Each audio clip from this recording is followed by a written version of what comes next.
I'm on my morning walk and I'm just reflecting on this weekend. And this weekend reminded me a lot about life. So there were so many highs and lows happening at the same time.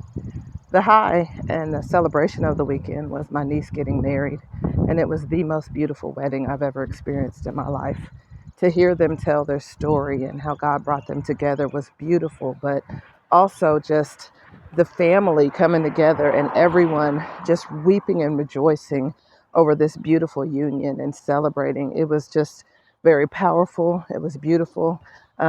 We were able to share stories with each other of the past. All of the cousins were together again, talking about my children and my sister's children. And it was just beautiful and great. But at the same time, um, my one of my daughters was not able to attend, and the plans fell through.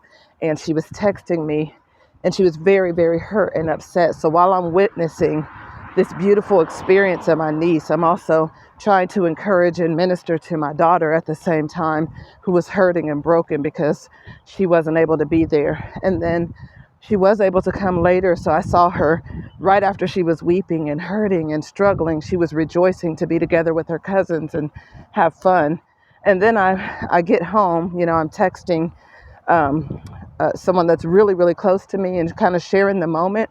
And then I get home and he shares with me that he just lost his father. And I'm like, whoa, trying to figure out how to comfort him and how to be there for him and love him. And it's always hard with grief, and I understand the pain of grief, but I also know that everybody deals with it differently.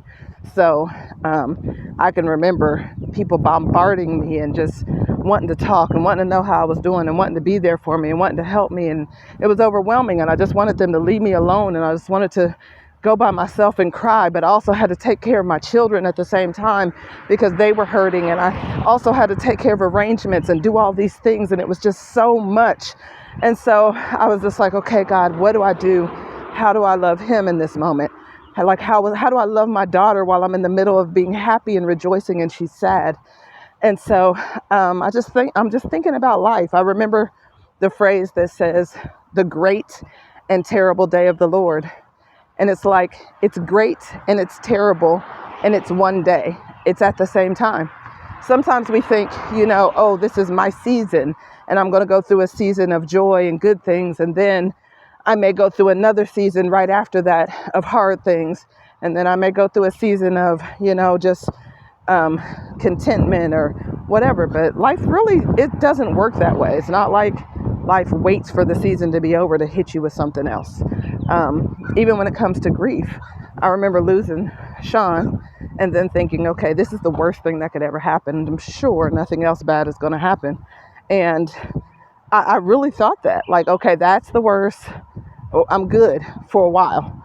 And no, I wasn't, because then my dad died right after that. Like, I can remember having to be there. Like, first of all, we had a group text with Sean. Everybody was checking with me to see how he was doing because I was the only one allowed to go to the hospital. But I was emotionally drained. I couldn't talk to everybody. As soon as I got home, I had to take care of my daughters from the hospital. And they were asking me questions and texting me the whole time. And how's daddy? And what, is he better? And it was so much. And then I went through another, after he passed away, there was this group text with his family. And then a lot of people turned on me in that group text, and it was so hard. But then my dad got sick, and my sisters created a group text, and they had no idea that now group texts are traumatic for me. Group texts are triggering for me. I was falling into full out panic attacks with Sean in the hospital, where it looked like I was having seizures. I had never experienced that kind of anxiety before. And so anyway, this weekend just reminded me of life. And it's important for us to take the time to celebrate those moments, and even if in the midst of that, something is happening that's hard and that could potentially take you away from the joyous moment, I didn't let it do that. I ministered to my daughter, but I also celebrated at the same time. And I also did not lose total focus of the beauty that was before me. And we got through the hard time and to the other side. So I came home, I wanted to share with my friend, but he was hurting. He just shared that he lost his father, and I didn't know what to say, but I didn't say much of anything, but that I would be there because I understand grief. And unless he asks, I don't really know what to do. So anyway, just wanted to reflect on life. It's not really like a roller coaster. Sometimes we'll say it's like a roller coaster because that's the only point of reference we have. But a roller coaster, you have time to go up that hill and you know you're about to plunge. In life, you don't know. You don't know when the fall is going to hit. You don't see it.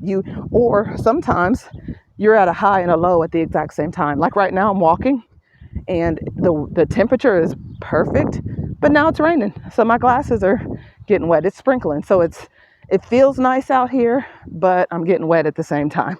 So, you know, just reminds me of life. And the beautiful thing, the constant thing, the consistent thing in all of it is that God is with me and was with me through it all. And I constantly have someone I can talk to that listens, that is there for me, that holds my hand and leads me and guides me through every up and down and every plunge and every turn and every simultaneous moment with good and bad. He's right there. He's giving me wisdom. He's leading me. He's guiding me. He's helping me. He's touched by the feelings of my infirmities, so he understands my feelings. He's not too overwhelmed by them. He can handle it, and I'm just grateful that he remains my constant, faithful companion through all of the ups and downs and ins and outs and turns and strange things that happen in this life. Have a blessed day.